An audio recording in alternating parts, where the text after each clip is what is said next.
L'editorial Anagrama ha suspès indefinidament la distribució del llibre El odio, escrit per Luis G. Martín, on José Bretón reconeix per primera volta l'assassinat dels seus dos fills. Esta decisió l'han presa arran de la denúncia presentada per Ruth Ortiz, que és la mare dels menors. El que José Bretón no va admetre davant d'un jutge ho reconeix ara davant del periodista i escriptor Luis G. Martín, autor del llibre L'odio, un relat en el qual admet per primera vegada haver assassinat els dos fills. Una publicació que de moment no veurà la llum després que l'editorial Anagrama hagi suspès indefinidament la distribució a causa de la denúncia que va presentar Ruth Ortiz, l'exdona de Bretón i mare dels menors assassinats.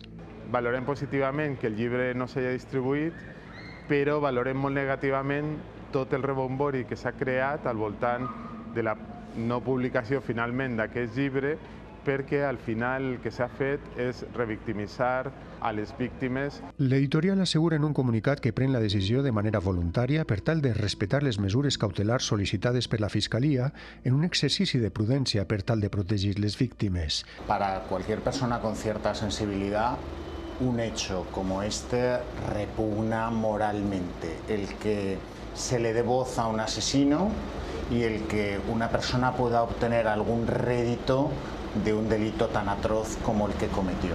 Les llibreries defensores de la creació literària s'han vist immerses en una decisió complicada. Una cosa que està per davant de tot és la llibertat d'expressió i les llibreries són un punt de llibertat dins del món del llibre. Algunes ja s'havien negat a distribuir-lo. De moment, el llibre no es distribuirà fins a nova ordre.